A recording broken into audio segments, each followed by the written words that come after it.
ప్రియ దేవుని బిడ్డలారా, దేవుడి ఉన్నతమైన కృపను బట్టి మరలా మీ మధ్యకు నేను రాగలిగాను. ఇటు భాగ్యాన్ని నాకు అనుగ్రహించినటువంటి మనందరి ఆత్మల కనత నేను దేవునికి క్రీస్తు ద్వారా కృతజ్ఞతాస్తోత్రాలు ఇస్తూ ఆశతో వచ్చిన ప్రియులైన మీకందరికీ ప్రభైన యేసుక్రీస్తు నామములో శుభాలు వందనాలు తెలియజేస్తూ ఉంటున్నాను. ప్రియులరా, ప్రార్థనలో మనం జ్ఞాపకం చేసుకున్నట్లు ఈ దినం ఒక సువిశేషమైన పాఠాన్ని మనం నేర్చుకుంటాం. పాఠం పేరు ఇంట నుండి కీడు తొలగుటలేదు ఎందుకు. ఇంట నుండి కీడు తొలగుటలేదు ఎందుకు అనే పాఠాన్ని నేర్చుకుందాం. చాలా మంది కుటుంబాలలో, సహవాసాల్లో, సంబంధాల్లో కీడు అన్నది మన మీదికి వస్తూ ఉండటం సర్వసాధారణం. దేవుడు కూడా కీడు నీ మీదికి వచ్చును, దానిని నువ్వు మంత్రించి పోగొట్టజాలవు అని అంటాడు. కీడులు రకరకాలైనటువంటి కారణాలు, మన స్వయంకృత అపరాధాలు, మన తప్పిదాల వల్ల కీడులు సంభవించటానికి అవకాశం ఉంటుంది. మన చుట్టూ మన కుటుంబ సభ్యుల్లో ఎవరో ఒకరు పాపాలు చేయటాన్ని బట్టి, దోషాలు చేయటాన్ని బట్టి అవకాశం ఉంటుంది. అలాగే మనం ఎంత నీతిగా ఒకవేళ ఉన్నా కూడా, అందరం పర్ఫెక్ట్గా ఉన్నా కూడా పరీక్ష కొరకు కీడు అనేది రావటం అనేది జరుగుతుంది.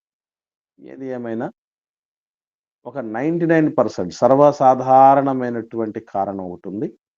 అదే ఈరోజు మనం నేర్చుకోబోతూ ఉన్నాం. చూద్దాం. కీడు కుటుంబాల్లో నుంచి తొలగిపోవటానికి కారణం అంటే ఏం చేస్తే తొలగిపోతుంది, లేదా ఏం చెయ్యకపోతే అలాగే ఉంటుందన్నది పరిశుద్ధ గ్రంథం చాలా స్పష్టంగా సెలవిచ్చింది. సామెతల గ్రంథం 17వ అధ్యాయము 13వ వచనం చూద్దాం ప్రియులారా. సామెతల గ్రంథం 17వ అధ్యాయము 13వ వచనం ఒకరు చదవండి. మేలుకు ప్రతిగా కీడు చేయి వాని ఇంటి నుండి కీడు తొలగిపోదు. ఇక్కడ దేవుడు చెప్తున్నటువంటి ఒక అద్భుతమైన మాట. మేలుకు ప్రతిగా కీడు చేయువాని ఇంట నుండి కీడు తొలగిపోదట. కీడెందుకు పోవట్లేదని ఎంతో కాలంగా ఈ కీడుల మధ్యనే బతుకుతున్నటువంటి జీవితాలు, కుటుంబాలు చాలానే ఉంటాయి. ఏంటి కారణం అని అన్వేషించని వాళ్ళు లేకపోలేదు. ఆలోచిస్తూ ఉంటారు, తప్పెక్కడ జరుగుతుంది, ఎవరి వల్ల ఇది జరుగుతోంది, దీన్ని ఎలా మనం అధిగమించాలి, బయట ఎట్లా పడాలని అందరం ప్రయత్నం చేస్తాం. కానీ దేవుడు సర్వసాధారణమైనటువంటి కారణం, ప్రత్యేకమైన కారణాలు ఉన్నాయి.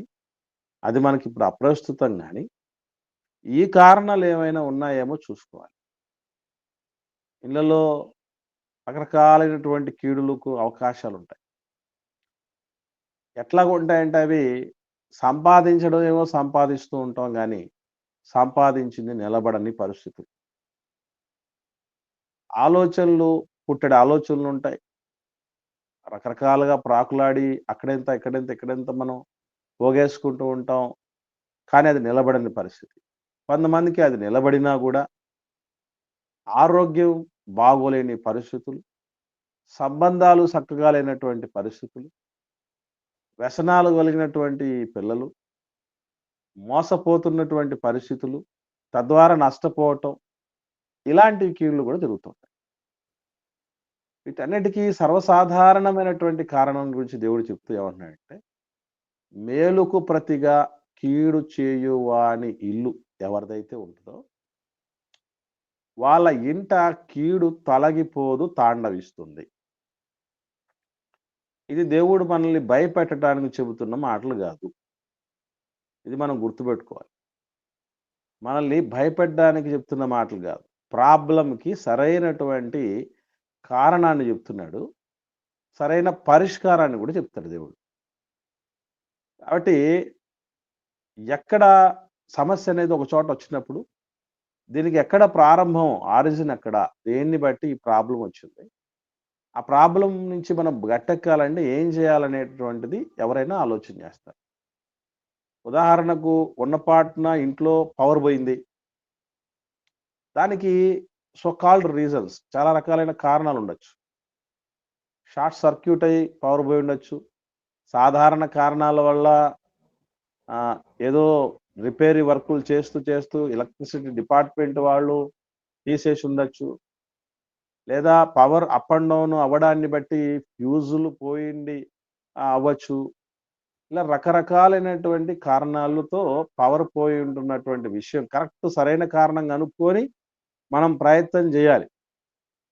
అప్పుడే మనం దానిలో నుంచి సక్సెస్ అయ్యి మరలా పవర్ అనేది తిరిగి తెచ్చుకోగలం. ఇది ఎంత నిజమో సమస్యకు సరైన కారణం తెలియక అంటే ఎవరో అంటారు.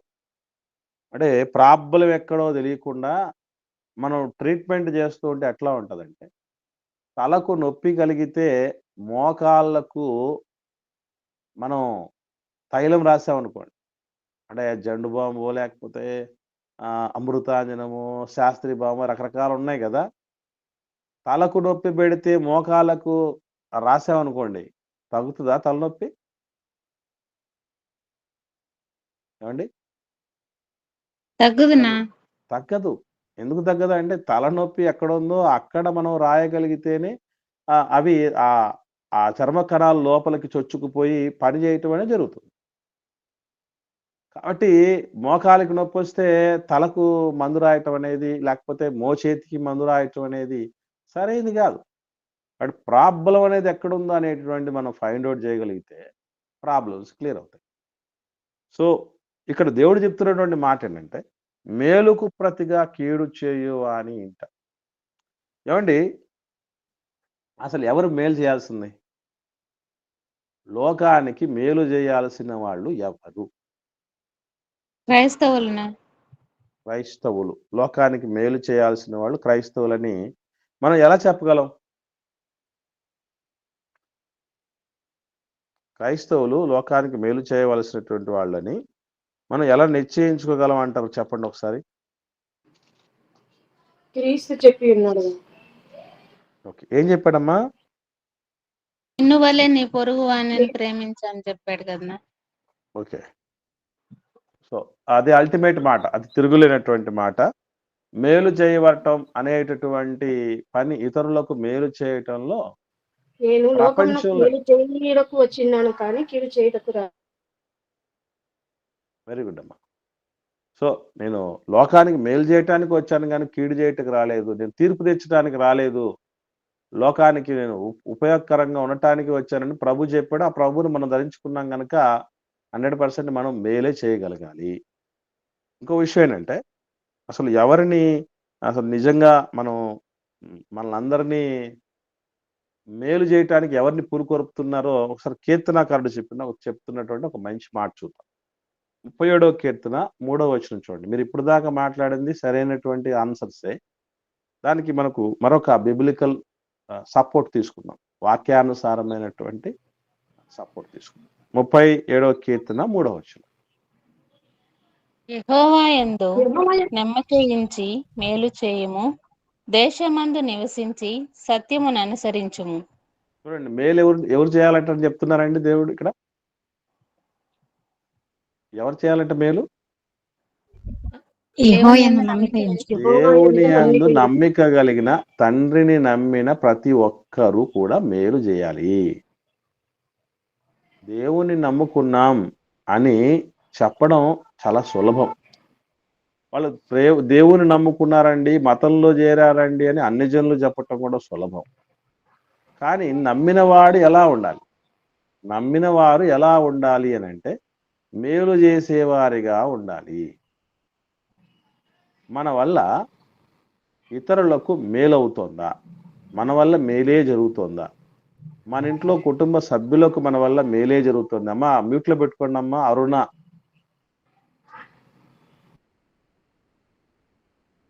ఇది మనం గమనించాలి. ఒక్కసారి పరిశీలన చేసుకోవాలి. ఆత్మ పరిశీలన చేసుకోగలిగినటువంటి పరిస్థితులు. ఈరోజు మనం చూడగలిగితే పిల్లరా ఈ నిజంగా దేవుడు చెప్పినటువంటి మాట ఎంత అక్షర సత్యమో గమనించాలి. మేలుకు ప్రతిగా కీడు చేయువాని ఇంట నుండి కీడు తొలగిపోదనేది ఎంత సత్యమో కొన్ని ఆధారాలు చూసిన తర్వాత మనం ముందుకు సాగుదాం. క్లారిటీగా అర్థమవుతుంది. ఒకనాడు మనకు తెలుసు దేవుడు నినవే పట్టణానికి దానికి దుర్గతి పట్టబోతోంది అని నువ్వు ప్రకటించు యోనా అని యోనా గారిని దేవుడు పంపించడానికి ప్రయత్నం చేస్తాడు. ఆ టైంలో యోనా గారు దేవుడు ఎట్లాగైనా వీళ్ళని కరుణించేస్తాడు. ఊరికే నేను వెళ్ళి నా బ్యాటరీ ఎందుకు వేస్ట్ చేసుకోవాలి, నా ఎనర్జీ ఎందుకు నేను దాన్ని వృధాపరుచుకోవాలి, నా శక్తిని ఎట్లాగో దేవుడు కరుణిస్తాడు కాబట్టి నేను పోకపోయినా జరిగేది అదే, పోయినా జరిగేది అదే, ఆ మాత్రం దానికి పోవటం ఎందుకని చెప్పి తర్షీషుకు పారిపోతూ ఉండటం మనకు తెలుసు. ఆ టైంలోనే గొప్ప తుఫాను పుట్టడం, ఈ పుట్టినటువంటి టైంలో చీటీలు వేసుకోవటం, ఆ చీటీలు వేసినప్పుడు చీటీ యోనా గారి మీదకి రావటం, నువ్వు ఎవరో చెప్పాయనంటే డీటెయిల్డ్గా దేవుడి గురించి ఆయన క్లారిటీగా చెప్తాడు. ఇప్పుడు ఇది తగ్గిపోవాలంటే కూడా నా దగ్గర సొల్యూషన్ ఉంది. ప్రాబ్లం వచ్చింది అక్కడ. వాళ్ళ దోణి మీదకి భయంకరమైనటువంటి తుఫాను తాకిడి వచ్చేసింది. నన్ను ఎత్తి పడేయండి అని చెప్పినా కూడా వాళ్ళు ముందు వస్తువులన్నిటినీ కూడా పడేసి, ఆహార వస్తువులు తెచ్చుకునేటివి అవన్నీ కూడా సముద్రంలో పడేసి దాన్ని తేలిక చేసేటువంటి ప్రయత్నం కూడా చేశారు. కానీ ఎన్ని చేసినా కూడా ఆ కీడు, ఆ తుఫాన్ అనేటటువంటి తొలగిపోలేదు. ఎప్పుడు తొలగిపోయిందని మనం చదువుతాం? ఒకసారి చూద్దాం. యోనా గ్రంథం 1వ అధ్యాయంలో, యోనా గ్రంథం 1వ అధ్యాయము 15వ వచనం చూద్దాం. 15వ వచనం. యోనాను ఎత్తి సముద్రంలో పడవేసిరి, పడవేయగానే సముద్రము పొంగకుండా ఆగెను. ఎప్పుడైతే ఈ పని చేశారో పడేయగానే సముద్రం పొంగిపోకుండా ఆగిపోయిందట. చిత్రంగా లేదండి? ఇప్పుడు మనకు పొయ్యి మీద పాలు పొంగిపోతూ ఉంటాయి కదా, అది పొంగిపోవాలంటే మనకు సొల్యూషన్ తెలుసు. ఏం చేయాలండి? స్టవ్ కట్టేయాలనా లేకపోతే నీళ్లు చల్లాలి? నీళ్ళన్నా చల్లాలి, లేదంటే స్టవ్ అన్నా కట్టేయాలి. ఇంకా చెప్పాలంటే సిమ్లో పెట్టాలి. ఇంకా కొంచెం తగ్గించితే సరిపోద్ది. మామూలు స్టేజ్లో నుంచి సిమ్లో అనేది పెట్టినా సరిపోతుంది. దాన్ని కట్టేయనన్నా కట్టేయాలి, లేదా నీళ్ళన్నా చల్లాలి, లేదా ఉఫ్ అని గాలన్నా ఊపాలి. ఇప్పుడు పాల పొంగు అనచటం మనకు తెలుసు. సముద్రపు పొంగు అనచటం అనేది ఎంత ప్రమాదంలో ఉన్నారు వాళ్ళు. అది వాళ్ళ ఇల్లు లాంటిది కదండి. క్షేమంగా గమ్యానికి చేర్చేటువంటి ఒక నివాసం లాంటిది ఆ దోణె, ఆ ఓడ. అటువంటి ఇంట కీడు అనేది సంభవించింది. దానికి కారణం ఏంటంటే, ఏ పని అయితే దేవుడు చెప్పాడో ఆ పనిని పర్యవసానాలతో ఆయన ఏం నిర్ణయం తీసుకుంటాడో ఇవన్నీ మనకు అవసరం లేదు. ఇక్కడ మనం చాలా మంది చేస్తున్న పొరపాటు ఏంటంటే, యోనా గారు లాగా అడ్వాన్స్ అయిపోతారు. ఏదో విస్తళ్ళు ఎత్తరా అంటే తిన్నోళ్ళు ఎంతమంది అని అడిగినట్టు రకరకాలైన చెప్పిన పని తప్ప మిగతావన్నీ కూడా అడగటం, చేయటం, ఆలోచన చేయటం, ఫార్వర్డ్, దీన్నే మనం చెప్పాలంటే ఓవర్ యాక్షన్ అంటారు కదా, అలాంటివి చేసేవాళ్ళు చాలా మంది ఉంటారు. అవి అక్కర్లేదు. యోనా గారి విషయంలో దేవుడు ఏదైతే చెప్పాడో దాన్ని చేస్తూ పోతే సరిపోయే దానికి.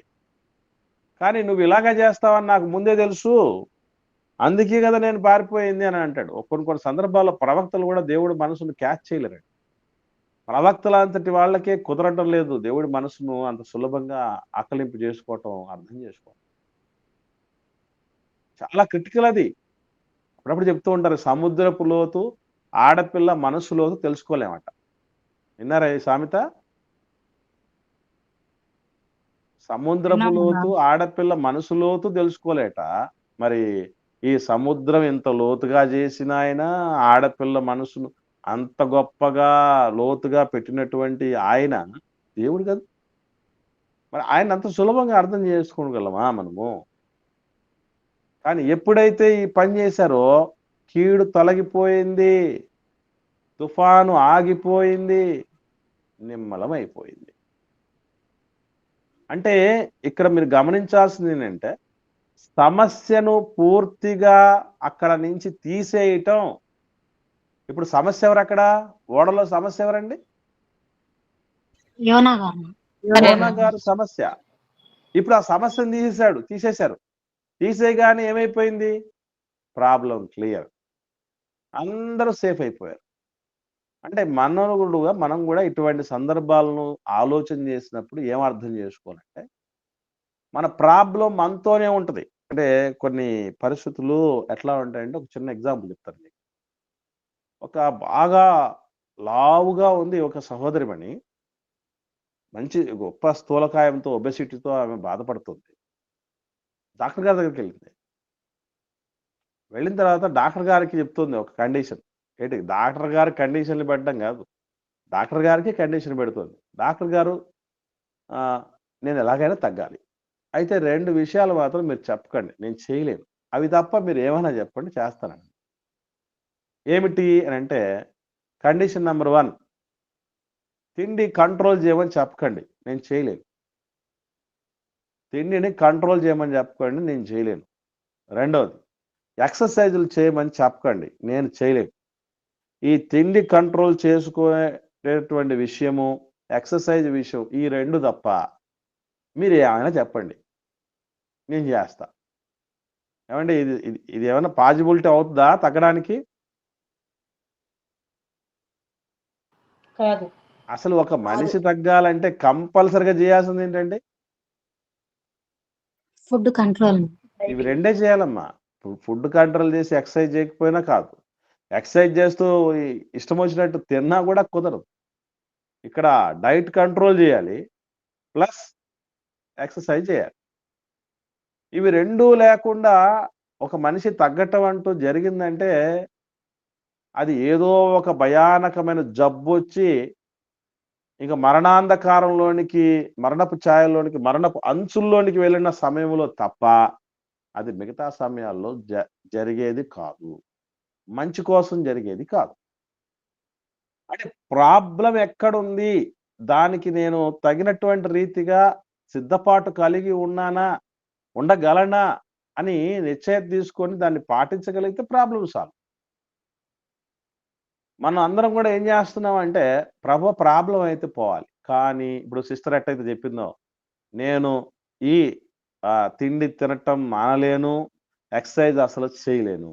అయినా నాకు ఈ ప్రాబ్లమ్ క్లియర్ అయిపోవాలి. నేను సన్నబడాలి.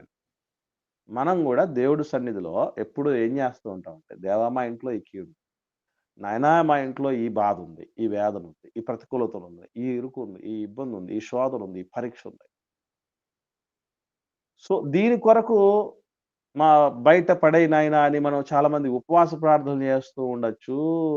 మనం 10 మందికి ప్రార్థన చేయండి బ్రదరు, సిస్టర్ అని మన ప్రేయర్ రిక్వెస్ట్‌లు చెప్పుండొచ్చు.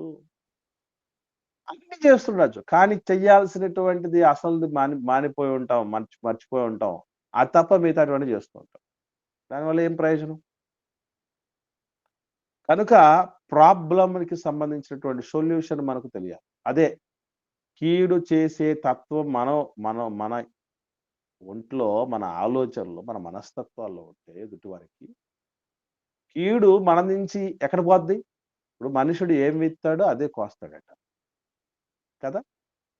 మనము చేసిందే మన నెత్తి మీదకొస్తదట. మనం ఎదుటివాడికి కీడును కోరుకుంటే మనకేమొస్తది? ఆశీర్వాదం వస్తదా? దేవుడెప్పుడు అది చెప్పలేదు.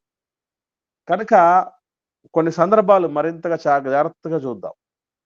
రాజుల 2వ గ్రంథంలో షోమ్రోను పట్టణం మీదికి అష్షూరు రాజు దండయాత్ర చేయటం అనేది జరుగుతుంది.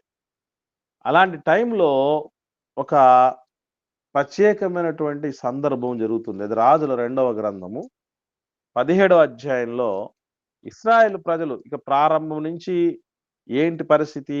ఈ యూదా రాజు పరిపాలన కాలంలో, ఇశ్రాయేల్ రాజుల పరిపాలన కాలంలో జరిగినటువంటి విషయాలన్నింటినీ గూడా మనం అక్కడ చూస్తాం.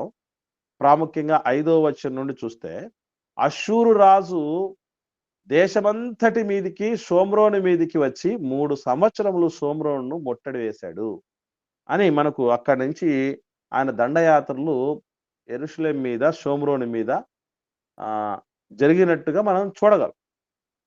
అంటే ఇశ్రాయేలు రాజ్యం మీద జరిగినటువంటి దాడి. అష్షూరు రాజు యొక్క దాడి. ఈ దాడి సమయంలో పరిస్థితులు ఎట్లా ఉన్నాయి అసలు ఇశ్రాయేలీల మధ్యకు అంత భయంకరమైనటువంటి వ్యక్తులు వచ్చి వాళ్ళు దారుణంగా వాళ్ళు చెరబట్టుకొని పోయేటటువంటి రీతిగా రాజును కూడా బందీగా తీసుకొని పోయే రీతిగా అలో చేయటం జరిగింది. అనుమతి ఒకనాడు ఇశ్రాయేలీలు విషయం మనస్సుకు తీసుకురావాలంటేనే భయపడి బెంబేలెత్తిపోయేవాళ్ళు. వాళ్ళు సింహసప్రంలాగా మిగిలిన జాతుల వాళ్ళకు ఉన్నటువంటి వాళ్ళు ఉన్న పాటున ఇంత దారుణంగా పరిపాలించే రాజుతో సహా అందరూ కూడా చెరబట్టుకొని పోయేటటువంటి పరిస్థితి వచ్చింది. అలా రావడానికి కారణము ఏమని చెప్తున్నాడు అని అంటే దేవుడు 11వ వచనం నుండి చూద్దాం. రాజుల 2వ గ్రంథము 17వ అధ్యాయం 11వ వచనం నుండి అందరూ మీరు జాగ్రత్తగా ఫాలో అవుతురండి. ఎందుకంటే నేను అవసరమైనవి మాత్రం చెప్తూ ముందుకు సాగింపజేస్తూ ఉన్నాను. 11వ వచనం చూస్తే నేను చదువుతాను. తమ ఎదుట నిలవకుండా యెహోవా వెళ్ళగొట్టిన జనుల వాడుక చొప్పున ఉన్నత స్థలముల్లో ధూపం వేయుచు చెడుతనము జరిగించు యెహోవా కోపం పుట్టించి చేయకూడదని వేటిని గూర్చి యెహోవా తమకు ఆజ్ఞాపించును వాటిని చేసి పూజించుచుండిరి.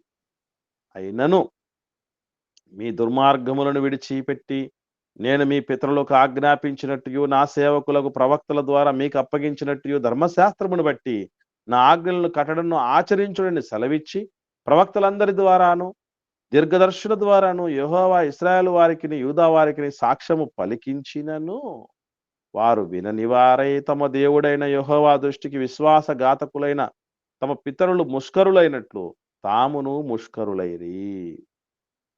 ఇలాంటి సమయములో ఏం జరిగింది అనేది ఆలోచన చేస్తే వీళ్ళందరినీ తీసుకెళ్ళి ఏం చేస్తారంటే రండి ఒక అన్యుల దగ్గరికి తీసుకెళ్ళిపోతారు. చెరపట్టుకొని పోయినటువంటి ఇశ్రాయేలుని అందరినీ కూడా అన్యులు నివాసం ఉండేటటువంటి ప్రాంతంలో వీళ్ళని తీసుకొని వస్తారు. ఒకసారి చూద్దాం 24వ వచనం నుండి 24వ వచనం.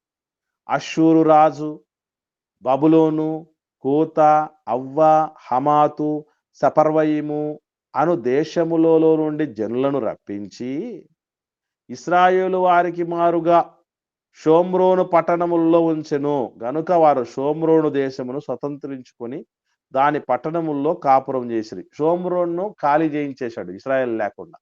ఇశ్రాయేల్ ఉన్నటువంటి ప్రదేశంలోనికి ఇదిగో వీళ్ళందరినీ తీసుకురావటం జరిగింది. అన్నిలందరినీ కూడా తీసుకురావడం జరిగింది. ఆ టైంలో ఏం జరిగింది అని అంటే చూద్దాం. అయితే వారు కాపురం ఉండను ఆరంభించినప్పుడు యెహోవా యందు భయభక్తులు లేనివారు గనుక యెహోవా వారి మధ్యకు సింహములను పంపెను అవి వారిలో కొందరిని చంపెను. దేవుడు సింహాలను పంపించేశాడట. దేవుని అందులో భయభక్తులు నిలుపని జనాలు నిజంగా నాటి కాలంలో మనలాంటోళ్ళు ఉండుంటే ఎప్పుడో సింహాల నోట్లలో పండ్ల కింద పట కొరికి తినేసి చంపబడినటువంటి వాళ్ళు అయిపోయి ఉండొచ్చు.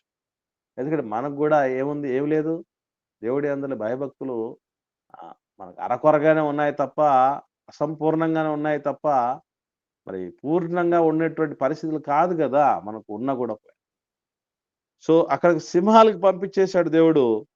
ఆ టైంలో ఏం చేయటం జరిగిందంటే అందరూ కూడా బెంబేలెత్తిపోతున్నారు. ఎందుకంటే సింహాలు వచ్చి ప్రకృతి శక్తులు వచ్చి మనిషి మీద విరుచుకుపడితే ఎంతవరకు దాన్ని వాళ్ళు ప్రతిఘటించగలరండి?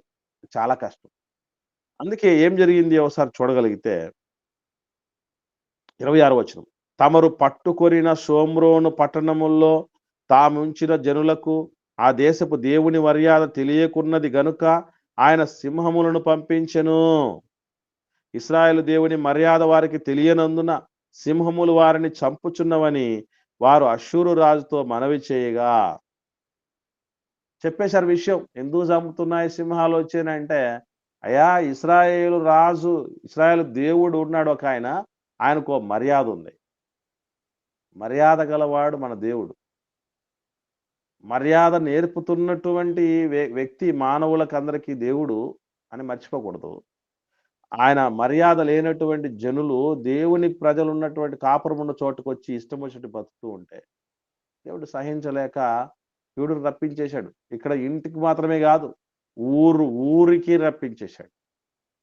సో ఇలాంటి పరిస్థితుల్లో ఏం జరిగిందని అంటే ఒకసారి చూడండి 27వ వచనం. అష్షూరు రాజు అచ్చటి నుండి తేబడిన యాజకుల్లో ఒకరిని అచ్చటికి మీరు తోరుకొని పోవుడి అతడు అచ్చటికి పోయి కాపురం ఉండి ఆ దేశపు దేవుని మర్యాదను వారికి నేర్పవలనని ఆజ్ఞాపించను. కాగా షోమ్రోను నుండి వారు పట్టుకొని వచ్చిన యాజకులలో ఒకడు వచ్చి బేతేలు ఊరిలో కాపురం ఉండి యెహోవా యందలి భయభక్తులుగా ఉండదగిన మర్యాదను వారికి బోధించెను గాని అయినా కుక్కతోక వంకర అన్నట్టు వాళ్ళు మళ్ళీ అలాగే వెళ్ళిపోయారు. ఇలాగే ఉండినప్పుడు ఏమవుద్దంటే దేవుడు ఆ కోత కోయటం అనేది కొనసాగిస్తాడు అంతే. చరిత్రలో పునరావృతం అవుతాయి. మునుపు జరిగినది ఇప్పుడు జరుగును. మునుపటి కాలపు అవిధేయత, అక్రమము, దుర్మార్గం ఉంటే దాని తాలూకు పర్యవసానాలే రిపీట్ అవుతాయి. కనుక అక్కడ దేవుని యందలి భయభక్తులు అది దేవుడి మర్యాద. దేవుడంటే భయభక్తులు కలిగినటువంటి ప్రజలంగా మనం ఉన్నామా? అసలు ఇక్కడ నేను ఇంతకుముందు ఈ భయానికి, భక్తికి సింపుల్ డెఫినేషన్స్ 2 చెప్పాను. ఎవరికైనా గుర్తుందండి? బ్రదర్స్ గాని, సిస్టర్స్ గాని ఒకసారి గుర్తున్న వాళ్ళు చెప్పండి. దేవుడంటే భయం అని దేని విషయంలో అనుకోవాలి? దేవుడంటే భక్తి అన్నటువంటిది ఏ విధంగా మనం అనుకోవాలి? ఇవి 2 ఒకటే అంటారా? వేరు వేరు అంటారా? ఒకటే అంటే దేన్ని బట్టి ఒకటే అంటారు. వేరు వేరు అంటే దేన్ని బట్టి వేరు వేరు అనుకుంటున్నారు? ఇదొకసారి ఆలోచన చేసి నాకు ఒక మాట చెప్పండి.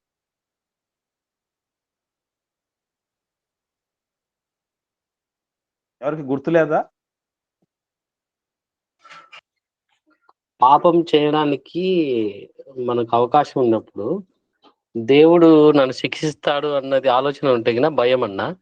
దేవుడు నేను పాపం చేస్తే దేవుడికి ఇష్టం లేదు, ఇష్టం ఉండదు అని మనం అంచుకోవడం దాన్ని భక్తి అనుకుంటున్నాను. గుడ్ తమ్ముడు.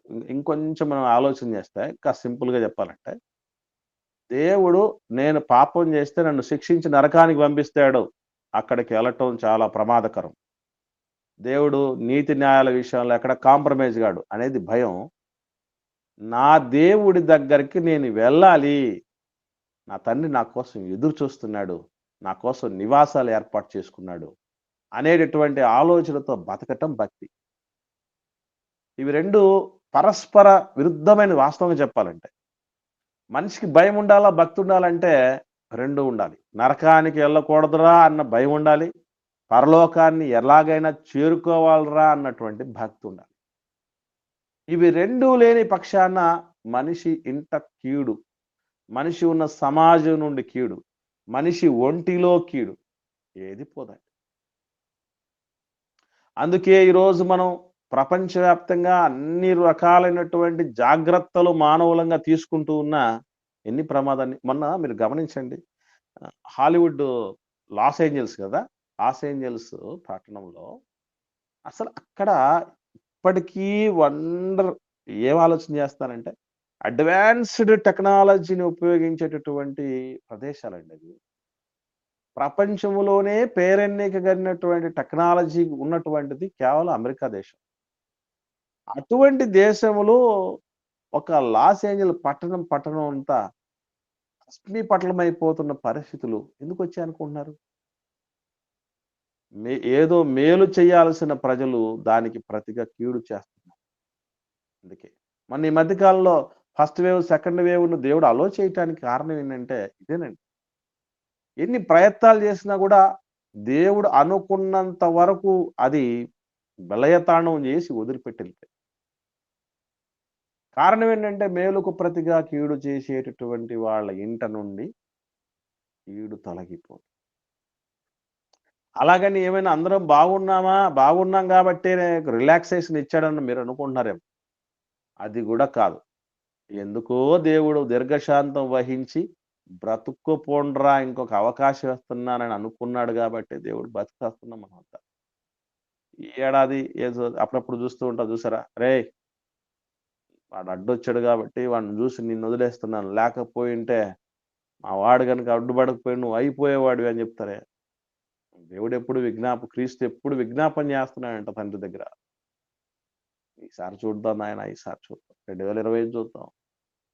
ఇలా ఎన్ని సంవత్సరాల నుంచి తండ్రి దగ్గర అడ్డుపడుతున్నాడు. అడ్డుపడుతున్నాడు. ఎప్పుడు అడ్డుపడతాడు అనుకోకండి. ఆయన అడ్డుపడేటటువంటి పరిస్థితి కాదు. నాయనా ఇక నీ ఇష్టం. నేను కూడా చూస్తున్నాను కదా వీళ్ళని. డెసిషన్ తీసేసుకో. అని అంటే కష్టం ప్రియులరా, మనం ఏం చేయలేం. కాబట్టి ఈలోపే మనం సెట్ అవ్వాల్సిన అయిపోవాలి, లేదంటే కాదు. కాబట్టి వాళ్ళు అక్కడ ఊరికి పట్టణానికి సింహాలు వచ్చి చంపేస్తూ ఉంటే దేవుని అందులో భయభక్తులు తక్కువైపోయారా, మీరు ఇష్టం వచ్చినట్టు బతికేస్తున్నారు. అది ఎప్పుడైతే ఆ బతుకు ఎవరికి ఇష్టం వచ్చినట్టు వాళ్ళు బతుకుతున్నటువంటి బ్రతుకులు మానేసి, నా తండ్రి నా కోసం ఉన్నాడు గదా, నా దినమెల్లా చేతులు చాపుతూ ఉన్నాడు గదా, తన అరచేతుల్లో చెక్కుకున్నాడు గదా, శాశ్వత కాలం తనతోనే మనం ఉండాలన్నటువంటి తపనతో ఉన్నవాడు గదా అన్న భక్తి, నాకు ఇష్టం వచ్చినట్టు బతికితే నన్ను ఎవ్వడు శిక్షించలేకపోయినా ఒక్కరోజు దేవుడి ముందు నిలబడాల్సిన పరిస్థితి ఉంటది అన్న భయం మనిషికి ఉండాలి. అదే దేవుని గురించిన మర్యాద అంటే. అట్టి మర్యాదలు లేని పక్షాన వస్తాయి, దాడులు జరుగుతాయి. అంటే ఆ రోజు సింహాల దాడులు జరిగాయి, ఈరోజు అనారోగ్యపు దాడులు, కుటుంబ సభ్యుల నుంచే దాడులు, రకరకాలైనటువంటి సొంత వాళ్ళ దగ్గర నుంచి అనుకోనటువంటి పరిస్థితులు మనల్ని వెన్నాడుతున్నటువంటి పరిస్థితి. ఇవన్నీ దేవుడు ఎందుకు చేస్తాడంటే అలర్ట్ అవ్వమని. మేము నిన్న మీటింగ్కి వెళ్ళినప్పుడు కారులో రావాల్సి వచ్చింది. ఒక 45 కిలోమీటర్స్ దూరం కర్నూలు నుంచి, రంగాపురం అనే ఊరు. సీట్లో కూర్చున్న వ్యక్తి పెట్టుకునేంత వరకు, ఫ్రంట్ సీట్లలో కూర్చున్న వ్యక్తులు పెట్టుకునేంత వరకు అది కుయ్ కుయ్ కుయ్ కుయ్ అని అరుస్తూనే ఉంది. అది ఎప్పుడైతే సీట్ బెల్ట్స్ పెట్టుకున్నామో అది ప్రశాంతం అయిపోయింది. నాకు అనిపించింది అప్పుడే ఏమనంటే, ఒక సీట్ బెల్ట్ మన రక్షణ కోసం పెట్టుకోకపోతే కంపెనీ వాడు రేపు అది ఎయిర్ బెలూన్స్ రిలీజ్ అవ్వకపోతే యాక్సిడెంట్ అయినప్పుడు చచ్చిపోతాడు వీడు. మరి పనిలో పడు, మాటల్లో పడు, రకరకాల బిజీలో పడు, ఆ సీట్ బెల్ట్ కూడా పెట్టుకోవడం మర్చిపోతాడు. కాబట్టి ఆ బీపింగ్ సౌండ్ ఇవ్వాలని అనుకున్నట్టు దేవుడు మనకి ఇస్తున్నటువంటి ఆ బీపింగ్ సౌండ్, ఒరే పెట్టుకోరా సీట్ బెల్ట్, బాగుపోడండి, మారండి, తేరుకోండి, ఇక మీదటి నుంచైనా మేలుకోండి అన్నటువంటి రీతిగా మనకు ఇచ్చేటటువంటి సిమ్టమ్స్ అండి. మన చుట్టూ జరుగుతున్న పరిస్థితులు, మన కుటుంబాల్లో కానీ మనలో కానీ, అవి జాగ్రత్తగా మనం గమనిస్తూ రావాలి. మరొక సందర్భం చూద్దాం, చివరి సందర్భం. హగ్గయి గ్రంథం 1వ అధ్యాయం.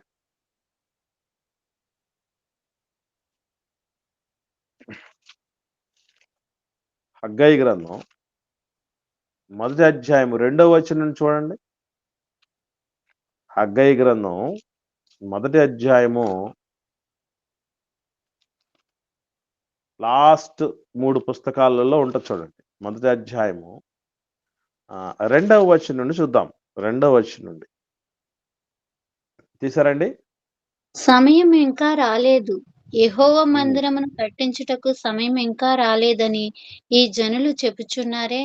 అందుకు యెహోవా వాక్కు ప్రత్యక్షమై ప్రవక్తయగు హగ్గయి ద్వారా సెలవిచ్చినదేమనగా, ఈ మందిరం పాడై ఉండగా, మన చదువుతా తల్లి. ఈ మందిరము పాడై ఉండగా మీరు సరంబి వేసిన ఇళ్లలో నివసించుటకు ఇది సమయమా? ఈ సరంబి వేసిన ఇల్లు అనంటే అవి స్లాబ్ ఇల్లులు అని అర్థం అండి. అంటే బాగా పక్కా ఇల్లులు అని అర్థం. సరంబి వేసిన ఇల్లు అంటే బాగా దట్టంగా కట్టుకున్నారు మీరు అని చెప్తున్నాడు. కాబట్టి సైన్యములకు అధిపతి యెహోవా సెలవిచ్చినదేమనగా, మీ ప్రవర్తనను గురించి ఆలోచించుకోండి. మీరు విస్తారముగా విత్తినను మీకు కొంచెమే పండుతోంది. ఎందుకు? విస్తారంగా విత్తుతున్నారు, పంట చేతికి రావట్లేదట. భోజనం చేస్తున్నారు, ఆకలి తీరట్లేదు. పానం చేస్తున్నారు, దాహం తీరట్లేదు. బట్టలు కప్పుకొనుచున్నారు, చలి ఆగటం లేదు. పనివారు కష్టం చేసిన జీతము సంపాదించుకొనును. జీతము చినిగిపోయిన సంచిలో వేసినట్టుగా ఉంది. చినిగిపోయిన సంచిలో ఎంత వేస్తే ఏముంటది? లక్షలు వేస్తే ఉంటాయా, కోట్లు వేస్తే ఉంటాయా? ఏ వేసినా చినిగిపోయిన సంచిలో జారిపోవటమే కదా. అలాంటి పరిస్థితుల్లో లాంటి జీవితాలు మనలో ఉండినప్పుడు దేవుడు అంటున్న మాట, కాగా సైన్యములకు అధిపతి యెహోవా సెలవిచ్చినదేమనగా మీ ప్రవర్తనను గూర్చి ఆలోచించండి. 9వ వచనం నుండి విస్తారముగా కావలనని మీరు ఎదురు చూచిరి గాని కొంచెముగా పండెను, మీరు దానిని ఇంటికి తేగా నేను దానిని చెదరగొట్టుతిని. ఆ కొంచాన్ని కూడా ఇంటికి తెస్తే దాన్ని కూడా చెదరగొడుతున్నాడు దేవుడు. ప్రేమ కలిగిన దేవుడు ఎంతగా అంత కర్కశంగా ఆలోచించినట్టు ఎందుకు అనిపిస్తుంది? మనం ఆలోచిస్తే ఆయన ఆవేదన మనకు అర్థమవుతుంది. ఒక మనిషిగా మనం మారటం కోసం, ఆయన ఎందులో భయభక్తులు నిలపటం కోసం ఏం తక్కువ చేశాడని దేవుడు మనకి? ఈరోజు నీళ్లు దొరకక, తిండి దొరకక 40 దేశాల వాళ్ళు అలమటించిపోతూ, రోజు రోజుకు కుటుంబ సభ్యులు కళ్ళ ముందే చచ్చిపోతూ ఉంటే చేసేదానికి ఏమీ లేక విలవిల్లాడి ఒక రోజు వాళ్ళు కూడా చచ్చిపోతున్నారండి అమ్మనాళ్ళు. అరే ఒక గంట సేపు మన బిడ్డలు బాధపడితేనే మనం తట్టుకోలేక మనం హాస్పిటల్ తీసుకెళ్లాలను, లేకపోతే ఏదో ఒక రూపాయన ఉపశమనం కలిగించాలని ఆలోచన చేస్తాం. ఎంత కంఫర్టబుల్ జోన్‌లో పెట్టాడు మనల్ని దేవుడు. అందుకే దేవుడు చెప్తున్నటువంటి మాట, ఎందుచేతనని యెహోవా అడుగుచున్నాడు. అడుగుతున్నాడు ఆయనే. ఎందుకు చేశానో తెలుసా మీకు ఇట్లాగా? అని అంటూ, నా మందిరము పాడై ఉండగా మీరందరూ మీ ఇండ్లు కట్టుకొనుటకు త్వరపడుట చేతనే కదా. ఏమండి అంటే దేవుడు ఏం చూస్తాడు అంటే ఒక గుర్తుపెట్టుకోండి. మనం ఆయన కార్యాలు ఒకనాడు భౌతికమైన మందిరము పరిస్థితి కూలదోయబడింది. ఎన్నో రకాలైన దాడులకు గురి చేయబడింది దేవుడి మందిరం. దాన్ని కట్టాలని చూస్తున్న ప్రతిసారి ఎన్నో ఆటంకాలు వచ్చాయి. ఆటంకాలు వస్తున్నాయి కాబట్టి చాలా మంది పొరపాటున ఏం అర్థం చేసుకుంటారంటే ప్రతి దాన్ని సాధారణీకరించుకోకూడదు. అంటే ఏదన్నా ఒక పనికి మనం పూనుకున్నాం దైవ కార్యానికి, ఆటంకాలు వస్తున్నాయంటే ఏమనుకుంటాం? సర్వసాధారణంగా చెప్పండి. మనకు ఎదురు దెబ్బలు తగులుతున్నాయండి. ఒక పని అనుకున్నాం దైవ కార్యాన్ని, ఎన్నో ఆటంకాలు వచ్చేస్తుంటే మనం ఏమనుకుంటాం? బేసికల్లీ ఏమనుకుంటామండి చెప్పండి?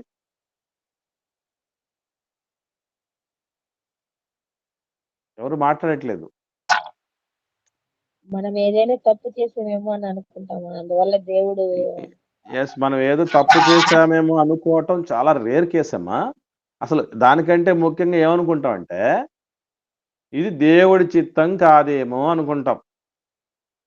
ఇది దేవుడి చిత్తం కాదేమో అనుకుంటాం. లేకపోతే అంత క్లియర్‌గా ఉంటది కదా అనుకుంటాం. కానీ దేవుడి పనిని పూనుకున్నప్పుడు ప్రతిసారి రైట్ రాయల్‌గా మార్గం సరళం చేయబడి ఉండదు ప్రియులారా.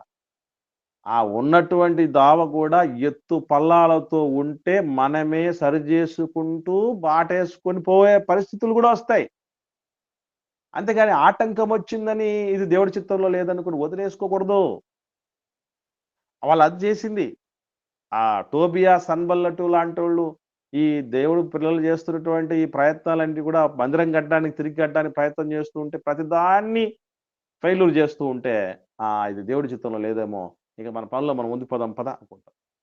చిన్న అది మందిరం విషయంలో మనకు అన్వయం చేసుకోవాలంటే ఎట్లా ఉంటుంది చూడండి. ఇప్పుడు మనం బైబిల్ చదవాలని కూర్చున్న ప్రతిరోజు ప్రయత్నం చేస్తున్నాం. మనం 10 రోజులుగా చేస్తున్నాం. 10 రోజులు ఆటంకాలు వచ్చాయి. 11వ రోజుకి ఏమనుకుంటాం చెప్పండి? దేవుని చిత్తం కాదేమో అనుకుంటారు. మనం బైబిల్ చదవటం కూడా దేవుడి చిత్తం కాదేమో అనుకుంటాం మనం. ప్రార్థన చేసుకునేటప్పుడు ఆటంకాలు వచ్చాయి అనుకోండి, ప్రార్థన చేసుకోవడం కూడా దేవుడి చిత్తం కాదేమో వదిలేద్దాలి అనుకుంటాం మనం. ఆన్లైన్కి రావాలని కూర్చున్నాము, నిద్రే అసలు మెలకువే రావట్లేదు, వరుసగా రావట్లేదు. అలవాటు పడ్డాం కదా, మరి ఎట్లా వస్తుందండి? నేను ఏ టైంలో అసలు అలారం పెట్టినా పెట్టకపోయినా ఏం చేసినా కూడా ఇది తెల్లవారులో నిద్ర వచ్చి మెలకువతో పాటు బుధవారంలో కూడా మేలుకుంటున్నాను ఈవినింగ్ టైంకి. అలాంటి అలవాటు అయిపోయిన పరిస్థితి. అలాగే మనం వద్దు అనుకున్న దానికి అలవాటు పడిపోయి ఉంటాం. కొత్తది ఉన్న పాటలు అన్ని క్లియర్ అవుతాయండి. అసలు మరి ముఖ్యంగా భక్తి జీవితంలో అన్ని అంత సులభంగా ఏం అలవాడవు. చాలా దీక్ష పట్టాలి. ఒక తీవ్రవాదులు, ఒక ఉగ్రవాదులు లాంటి వాళ్ళు ఉంటారు చూసారా, వాళ్ళు మొండిగా తీసుకుంటారు నిర్ణయాలు. భక్తిలో మనం అలా తీసుకోవాలి. అలా తీసుకోకపోగా లైట్ తీసుకొని ప్రాబ్లమ్స్ ఎక్కువ వస్తున్నాయని వదిలేస్తాం. దేవుడు అదే అంటున్నాడు. ఈరోజు దేవాలయాలన్నటువంటి మానవ దేహాలు అనేక రీతులుగా శిథిలమైపోతున్నాయి.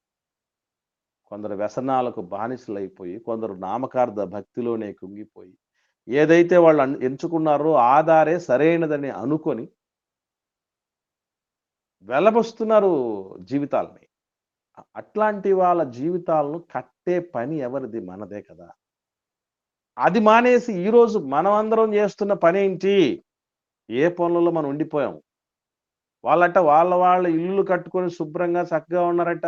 భార్య బిడ్డలతో చల్లగా.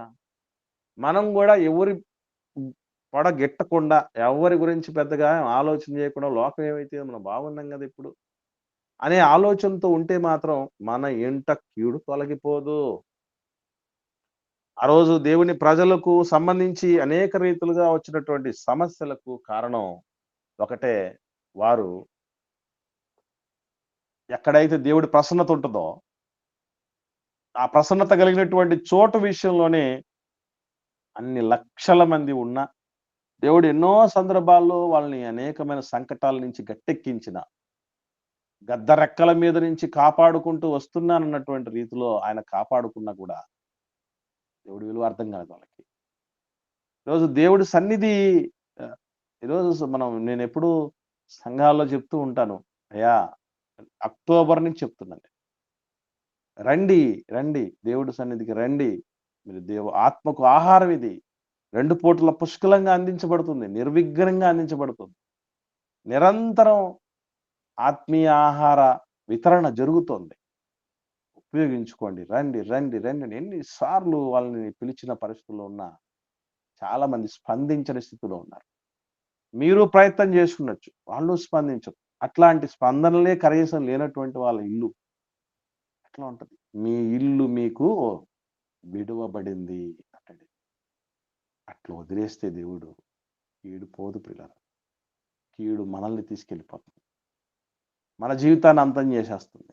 అందుకే దయచేసి మేలుకు ప్రతిగా ఈరోజు దేవుని యందు భయభక్తులు నిలపాల్సిన పని, వెలిగించబడిన మనం కొందరినైనా అగ్నిలో నుండి లాగాల్సినటువంటి స్థితిలో ఉండాల్సిన వాళ్ళు ఎలా ఉన్నాం? ఏం చేస్తున్నాం? ఎన్ని రకాలుగా దేవుడు మనకు అవకాశాలు ఇచ్చి మేలుకొల్పటానికి ప్రయత్నం చేస్తూ ఉన్నాం. అరే, నా కోసం కొందరు ప్రాకులాడితే కదా నేను దేవుడిలో పుట్టింది, దేవుని సొత్తు అయింది. ఈరోజు నేను ఆ ప్రాకులాట లేకపోతే తర్వాత తరంలో ఎవరు దేవుడి కొరకు నిలబడతారు? నా జన్మకు ఏమి సార్థకత ఉంది అని మనం ఎప్పుడు ఆలోచన చేస్తాం. నేను మీకు ఏ ఏ సంగతులు ఆజ్ఞాపించానో అవి కూడా గైకొనాలని వాళ్ళకు చెప్పు అంటాడే ప్రభులు వారు మహా ఆజ్ఞనిస్తూ.